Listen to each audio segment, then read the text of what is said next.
This is Skipper Albert AWOL, the voice of the jungle, broadcasting on the 3BC to all points unknown.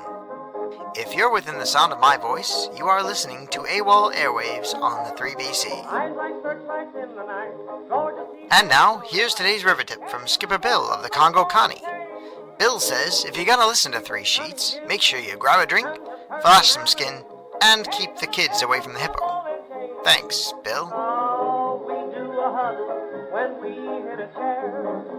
And finally, passengers requesting that Cheetahs tone down the debauchery should be referred directly to the booking office, where they will receive immediate medical treatment. Fuck that little pig. I know it sounds sordid, but you'll be rewarded when at last I am given my dues. And injustice deliciously squared, be free.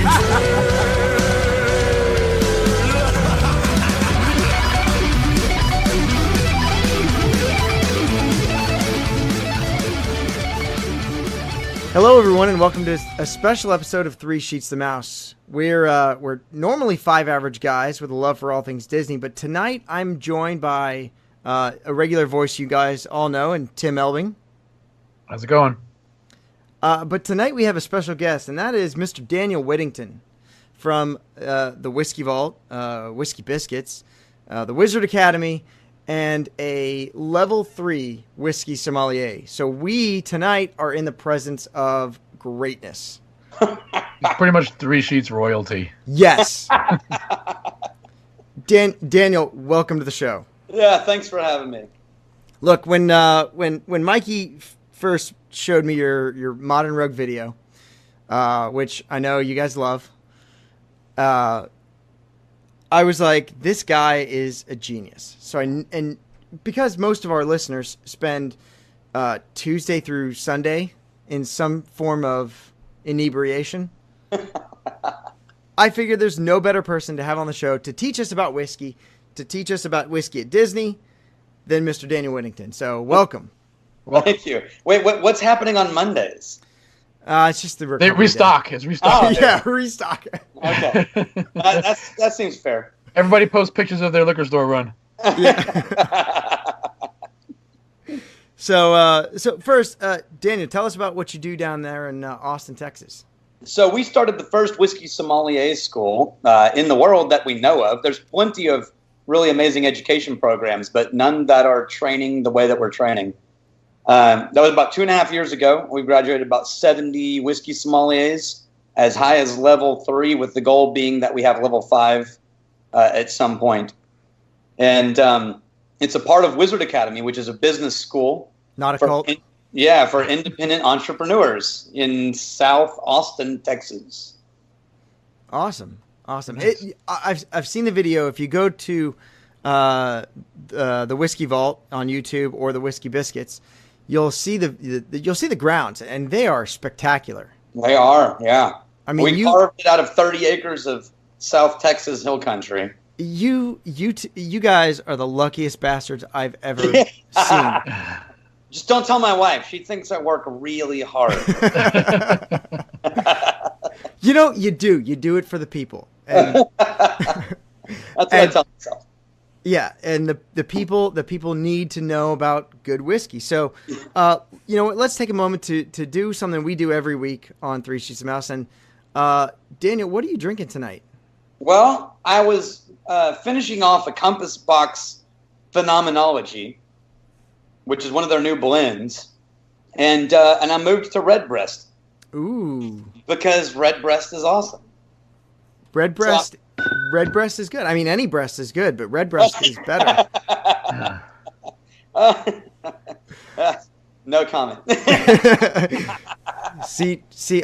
Now, look, you talk about it in your show. Whiskey Vault is kind of friendly, family friendly at least, and that's something that Chad would have to cut out, right? Yeah, totally. Chad the Sparkle Master would have to cut out references to Redbreasts. Yes, that would be a thing. We don't have to worry about that here. Yeah, not here. So Tim, what are you drinking tonight? I've got a first for me. It's Widow Jane 10-year. Oh, good call. That's nice. So Very smooth, very light. What is it? What does it taste like? Like, is it compared to your Booker's, your little book? No.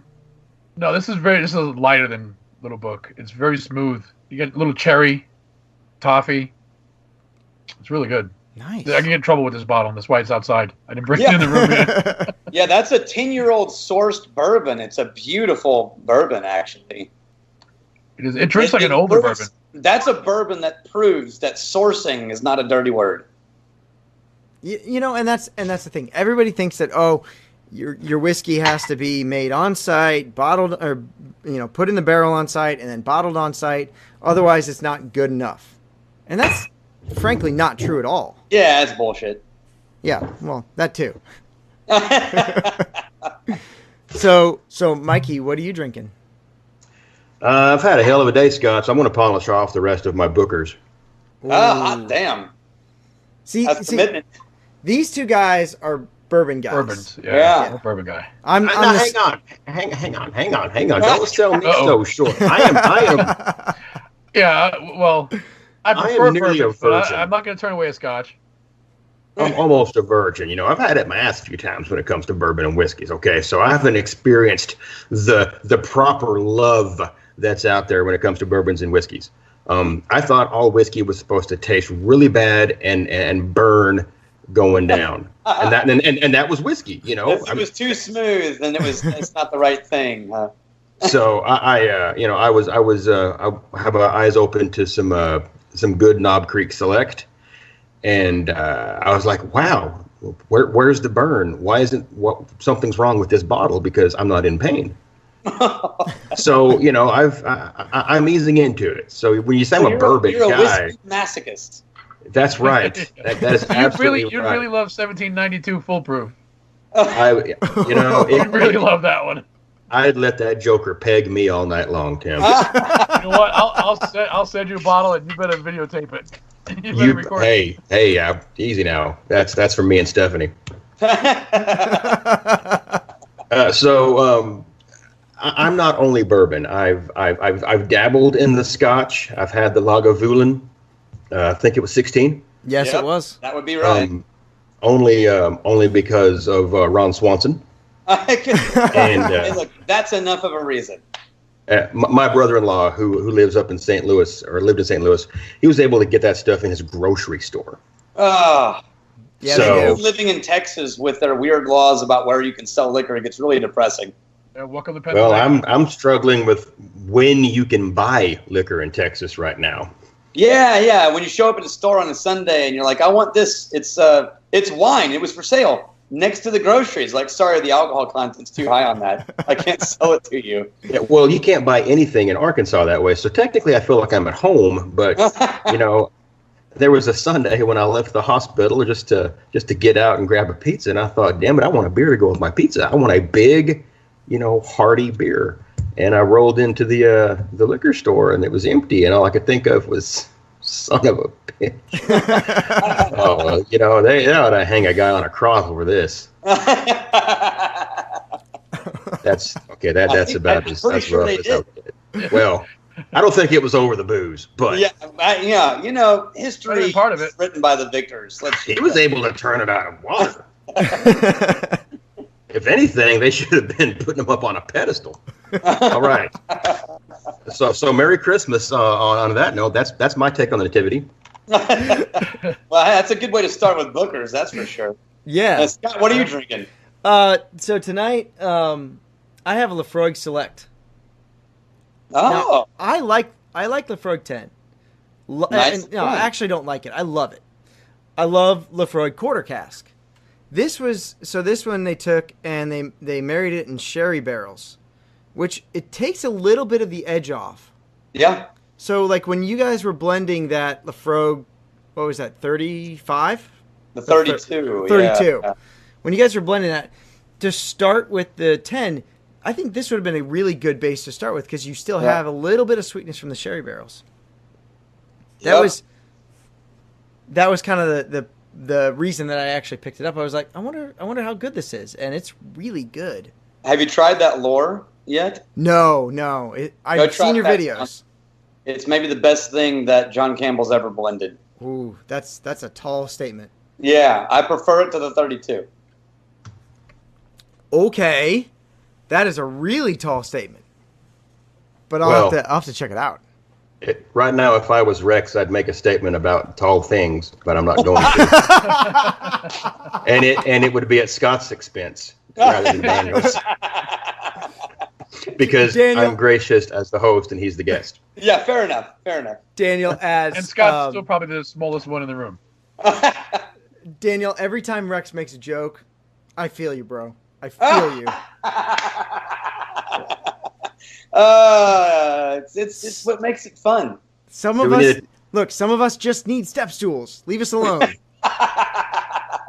Oh, we're going down that route now, huh? All right, do we need to tell listeners who Rex is, or are we just going to, scrap that and then be like, let him call them all magnificent, insert adjective here?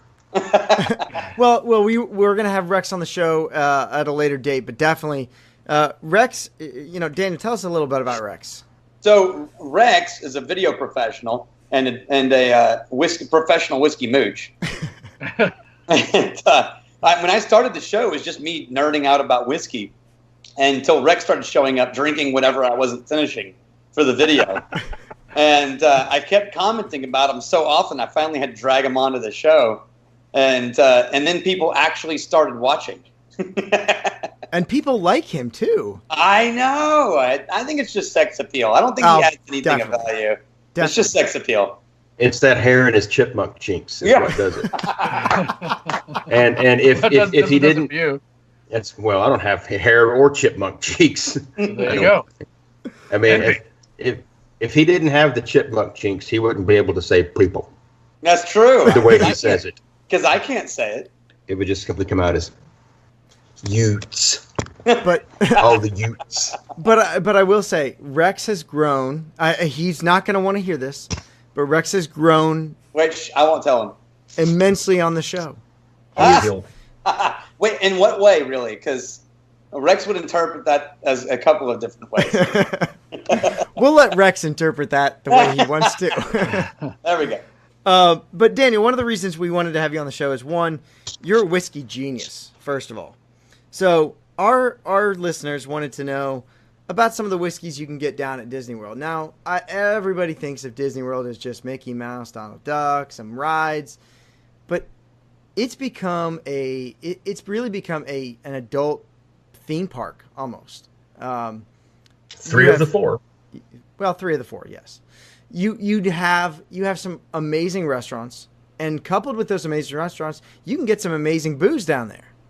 So I wanted to go through a couple of the different drinks that you can get down there.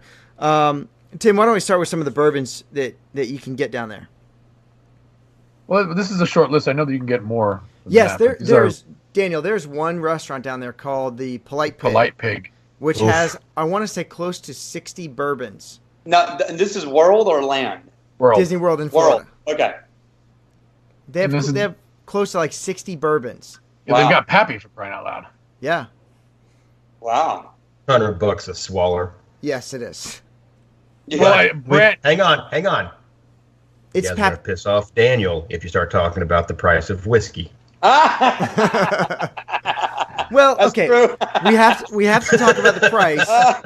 We have to talk about the price at Disney because Disney is its own little piece of the world. Like, obviously, Pappy in Florida is not going to be as much as Pappy in Disney World because Disney World is separate from Florida.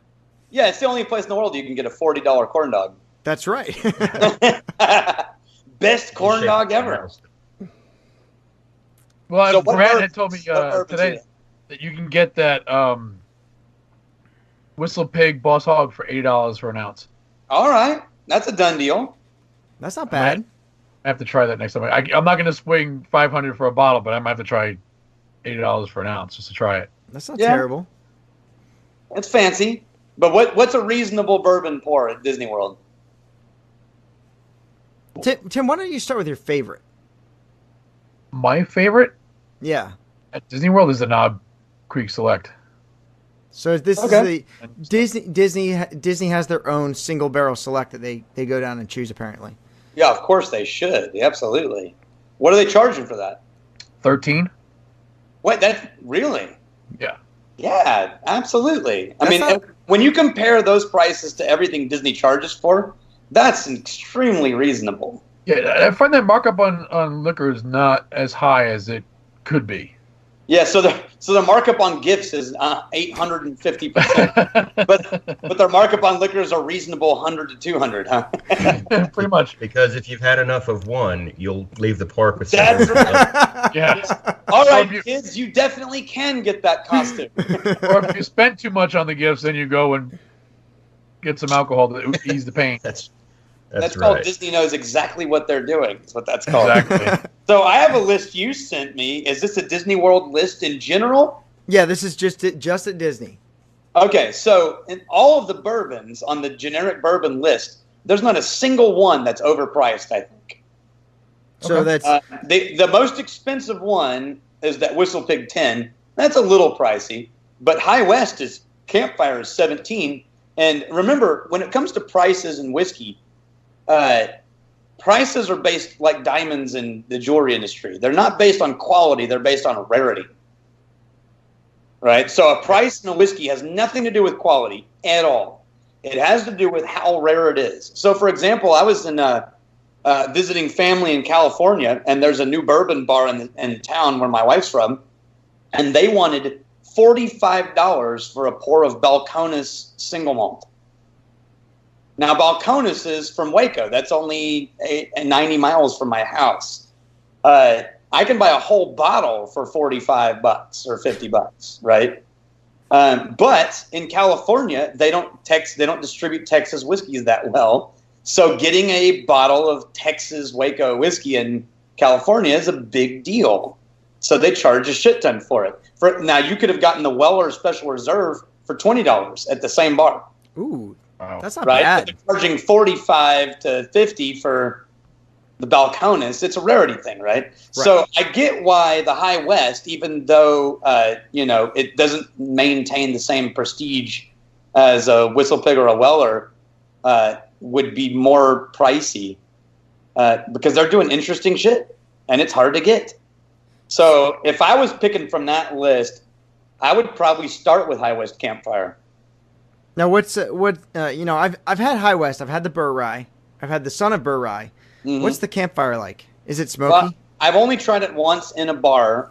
I don't own a bottle right now, and it's not overwhelmingly smoky though. For being called something like Campfire, it's more subtle than you would think.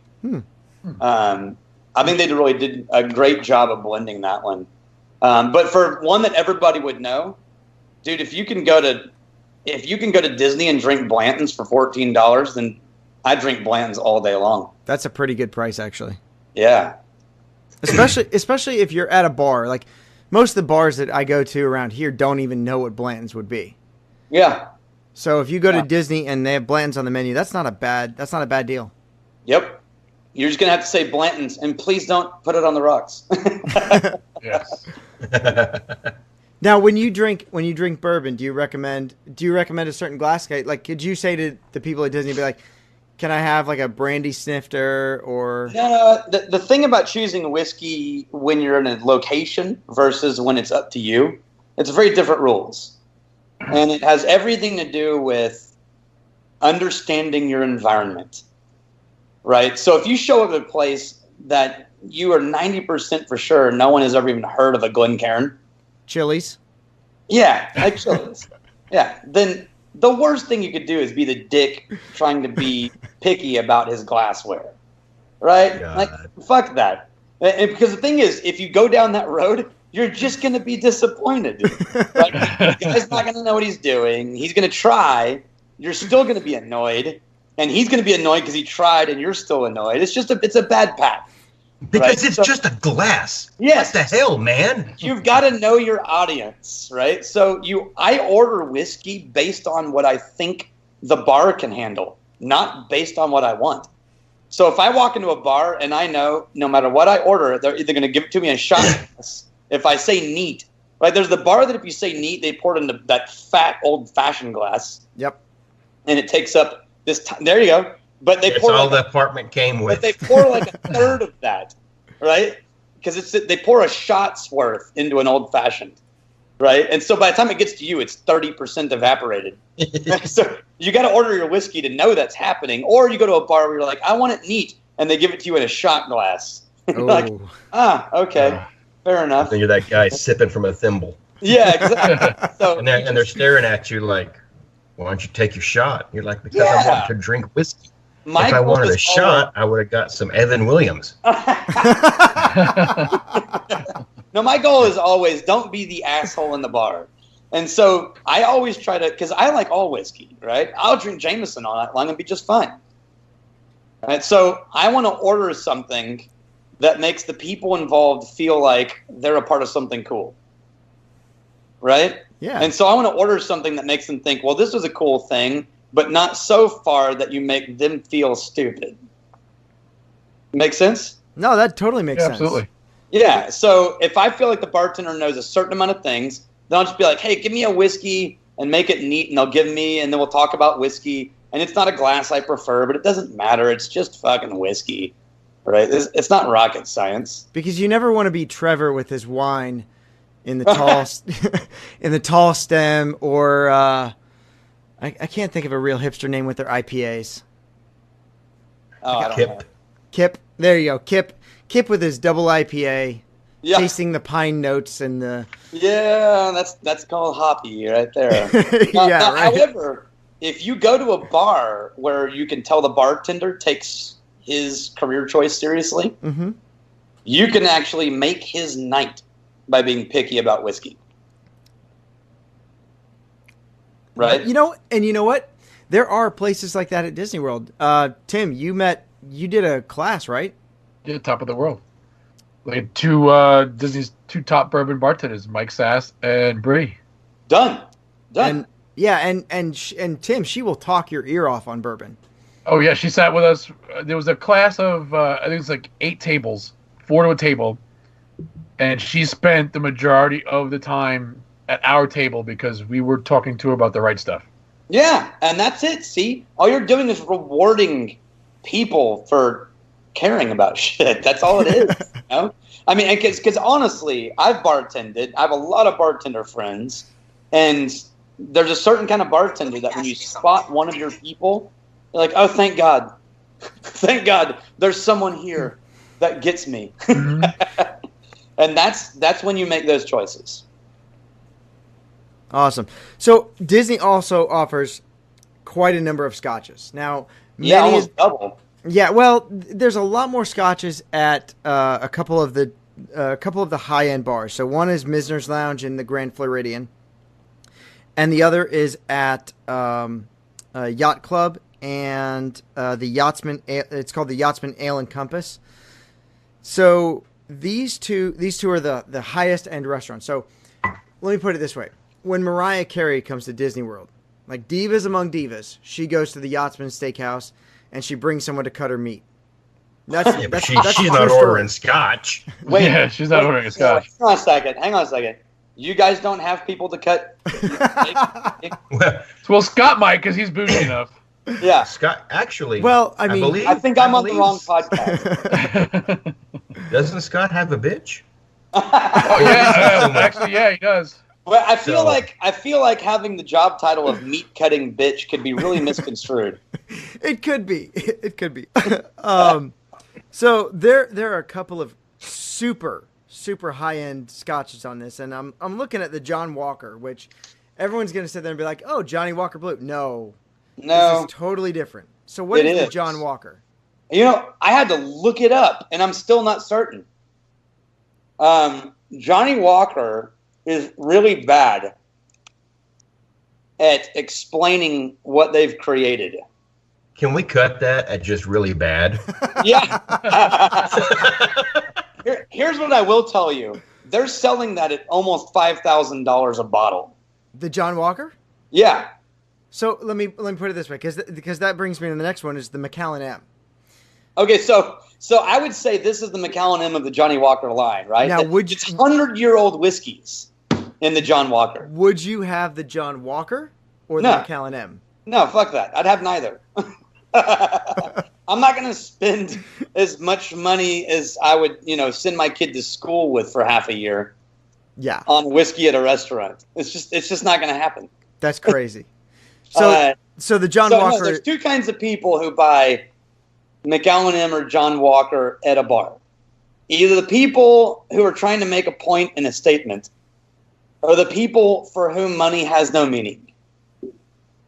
I'm just saying. Which is ironically your motto on the Whiskey Vault.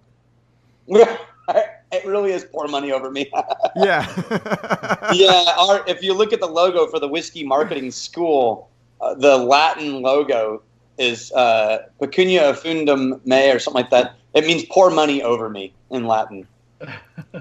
Which for us, that was kind of the goal of the school, which was not just to create people who know a lot about whiskey, but to create people who know how to communicate their knowledge in a way that makes them money. And that's the point, because you say this all the time. Whiskey is like 90% marketing. Yeah. Well, so is anything that tastes good. That's true. It's all about how you talk about it, right? And because so there was a study done for wines that did two things. It showed that even whiskey judges were bad at judging the quality of whiskey. They actually took a panel of something like 20 wine. It was wine. They took a panel of like 20 wine judges, and they gave them the same wine a dozen times, and only one of them graded it the same every time. Right? And then they did another study with wine drinkers, and essentially, you can look it up, but the conclusion of the study is expensive wine does taste better to people as long as they know that it's expensive. Bingo. So what happens is if someone feels like this matters, the parts of their brain responsible for pleasure light up when they drink it. And they will actually objectively look at that as a better experience. What that means for you or anybody talking about whiskey to people is that someone enjoying something is up to you. So you should really just start pouring your whiskeys into decanters and tell Rex that it's $4,000 a bottle. Wait, let's edit that part out. Don't worry, we will. Because you just gave up my entire strategy for the next 6 months on the Whiskey Channel. Damn it! No, actually, it's funny. Is at my house, I have 3 extremely expensive crystal decanters. Mm-hmm. One for bourbon, one for Scotch, and one for Irish whiskey. The most expensive bottle in those decanters is $25. See, and that's a great point. You don't need to spend a lot to enjoy good whiskey. Mm-hmm. You know, and you look damn flashy pouring a $25. Hell yes! When whiskey. I have guests over, and I'm like, "Let me pour you this amazing, really subtle Scotch," and I pour it from this, $500 crystal decanter. It's like, oh my god! It's funny because I did the same thing. I did the same thing with mine. Yeah, and that is whiskey marketing. That's whiskey marketing. Bingo. So a couple of these scotches, there's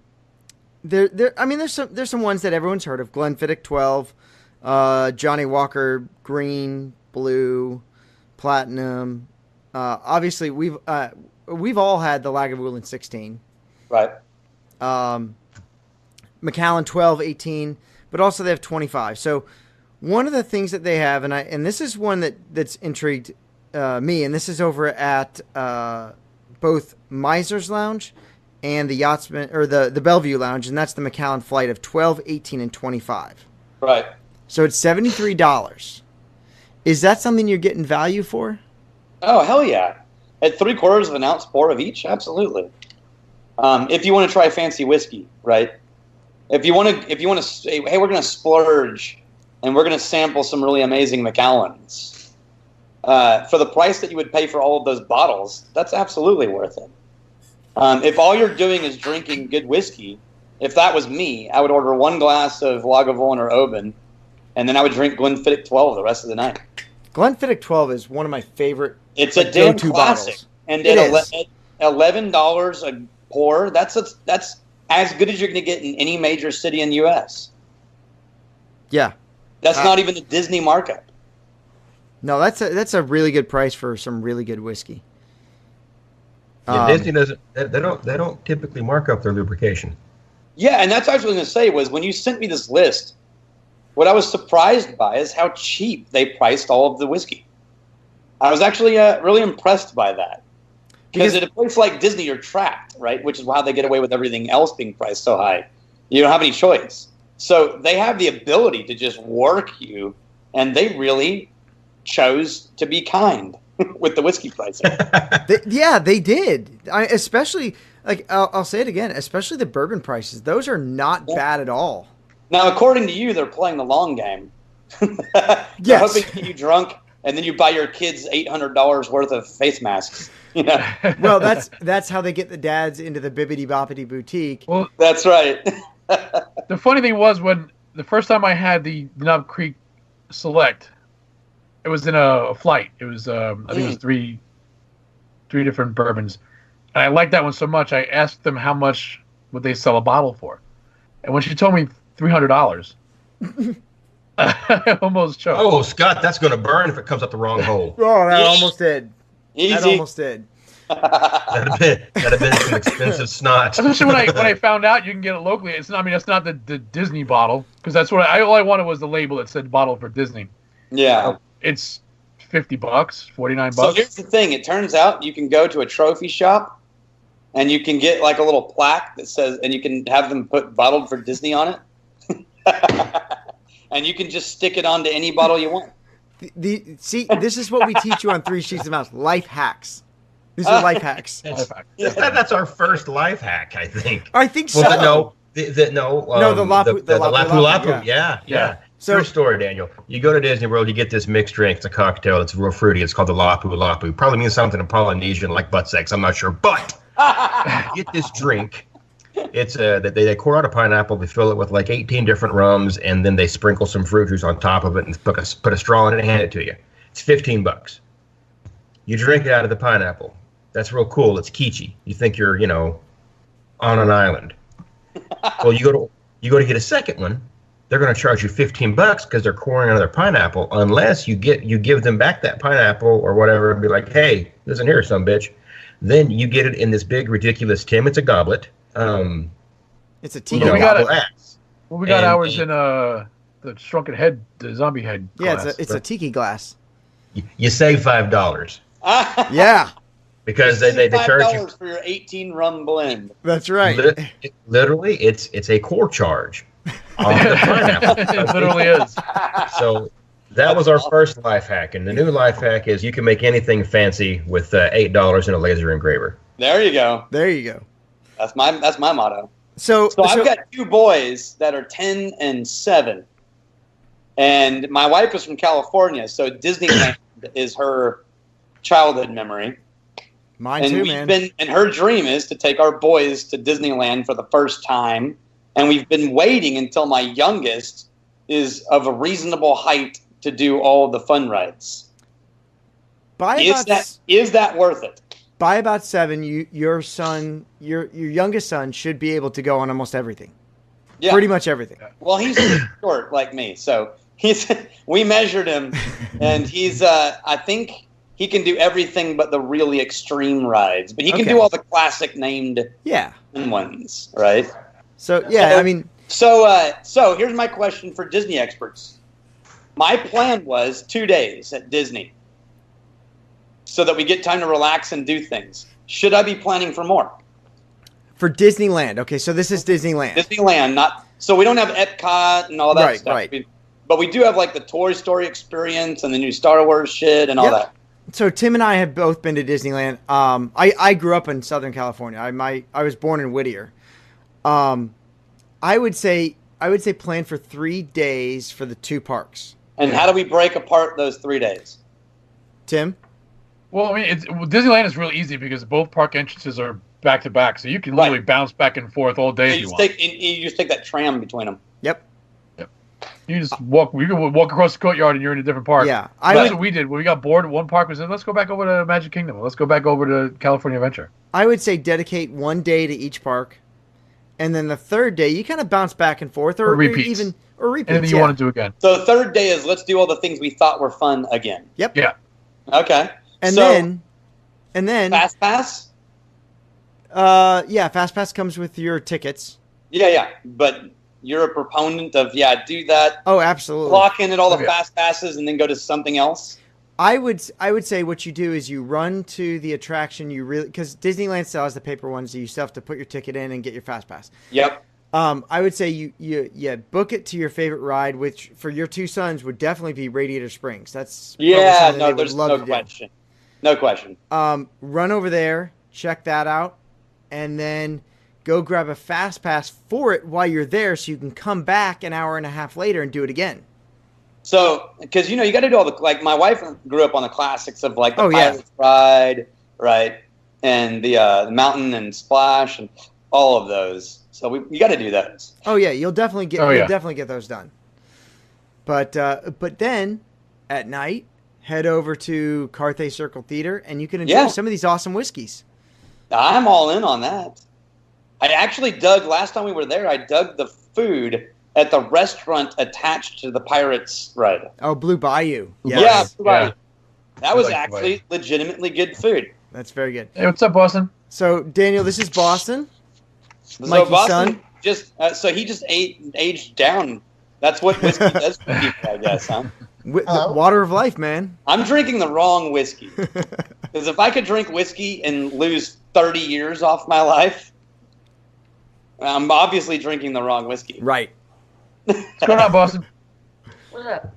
Is it Austin? Boston. Austin? Boston, like Boston, Massachusetts. Like the city, Boston. Yeah. All right, Boston. Nice to meet you, Boston. Nice to meet you, too. So, Boston, how you doing, man? Well, to be honest, I'm doing the best I can right now with all that I've had. But I had some, I don't know if they were tacos or burritos, but they were from Taco Bell, and it was delicious. You glad to be out of the hospital, buddy? The food there is really, really bad. I do not like it at all. I could hardly eat, but I don't blame you. But Boston, it's good to have you out of the hospital. How's the new digs? the new what? The new apartment. The new house. The new apartment. Oh, I honestly love it. I know that whenever my family come, they're gonna the rest of my family. I know whenever they're gonna come, they're gonna love it as well. Awesome. It's amazing. Awesome. What are they expected to come out? My dad said not this weekend, but the next weekend after that. Nice. Cool. Where are you at? Where's the apartment? What city?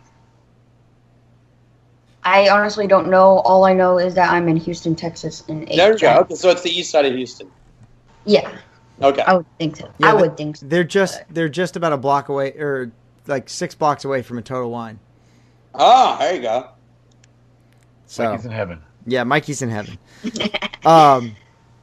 So Boston, awesome to have you on the show too. So, cool little surprise. As we normally finish up these shows, Daniel, we do kind of final thoughts. So, Daniel, I really want to thank you for coming on the show. This has been awesome for me. It's been so much fun. Oh, me too. I watched the Whiskey Biscuits, the Whiskey Vault. Thanks to Mikey, really. Yeah. It's Mikey's some of my favorite YouTube to just sit back, have a drink with you and Rex, and just watch it. Yeah, thanks, man. We enjoy it. I've wasted a lot of afternoons watching a bunch of videos in my truck in between work stuff. Are we bantering now? Did we? Excuse. We're just about to wrap up here. I had a little Skype crash, but we're back up and running. My bottle's cork. I'm not getting shit out of it, guys. I'm getting cork blocked. You are. That's how it happens. You got to keep extra corks, like Daniel says. I don't have anyone down here to soak my cork. And I don't really want to go through that whole bit again. We've done that once on the podcast. That got crickets. Yeah. No, it didn't. Everybody loved it because I'm I'm one charming son of a bitch. But Daniel, you're really charming when you drink tequila. Yes. I'm a lot less charming when I drink rum. I mean, I'm still just as charming, but Where's the rum? So Daniel, definitely take your boys out to Disneyland. It's an awesome time. You guys have some fun, and hang on, we're not going to try to sell him on Disney World. Oh, he'll love Disney World, but So here's the thing you miss is that my wife is born and raised Central California, and has 40 years of childhood, of life memories of Disneyland. And so she needs some new memories. So we start at Disneyland, and then we go to Disney World the next year. There you go. We were only waiting for my youngest to be old enough and tall enough to enjoy the whole park. Well, at the age of 7 or 8, he should be able to get on Flight of Passage, which is the only ride at Disney World you need to even worry about ever. Period. End of story. Done deal. Oh man. But Daniel, we always end the show with some final thoughts. So I'll give Mikey a chance. So Mikey, give us some final thoughts on tonight's show. Oh man, this was short. This was sweet. Is as good. I've like most of us right here. Been watching the guys there on the Whiskey Vault, Whiskey Biscuits. I'm a card-carrying member of the tribe. So same here. This is where it sounds like I'm just drunk and I'm blowing smoke up someone's ass. But since we're all sitting down and only one of us is actually smoking, it's not going to happen.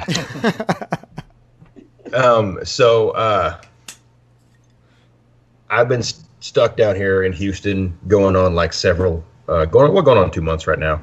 And at home, one thing I did is every day I knew there was going to be a new Whiskey Vault episode. And being stuck down here, I know that every day there's going to be a new Whiskey Vault episode. And that just gives me a little bit of normalcy that I'm used to, is getting back, going and checking and seeing what antics you guys are up to, what you're drinking, who sent what in. And currently, I'm team bread. Yes, yes, my people. Who doesn't love a good bread? I've got a fresh baked loaf of bread they dropped off to us at the hospital that I haven't got a chance to eat yet. It's borderline going stale, but I meant to even get my my little shortbread cookies and call them biscuits while I was out here drinking. Dog, team bread, man. There's nothing better than a good, fresh, crusty bread. Absolutely. So that's what I got, Daniel. Cheers, thank you to you and you, Rex, and you know what? I'll even give Chad a shout out on this, because without him, your beard would not sparkle. That's right. That's true. It doesn't do that on all its own. Tim, give us some closing remarks. Well, how long is it, Mikey, that you turned us on to the show? Oh my goodness! Last year or so? To be quite honest, it would have been the infamous "Is that ice in your bourbon" episode of the podcast. Oh yes, which would have been like in the first 10 episodes, I think. I was gonna say that's the first 10 episodes. And we're on 47 now. So yeah, that's 37 weeks ago. Yeah, there we go. I started drinking bourbon and scotch probably about 7 or 8 years ago, and when Mikey turned us on to your show, I just every time I pop it in and press play, I learn something new. Yeah, just keep learning something new all the time. Yep. It's a great way to. Tell Rex. I just like to point out that Pop is talking like he's got a VCR and renting VHSs from the. I do. I have a guy that I pop it in and I push play. I hope you rewind that son of a bitch. You're gonna say, "Be kind, rewind." So Daniel, give us. Daniel, I wanted to close with you because the way you guys sign off your show every day is an awesome toast. So take us away, Daniel. All right. So here's to fighting, stealing, and drinking. If you fight, may you fight for a friend. If you steal a lover's heart. And if you drink, guys, may you drink with us. May you drink with us.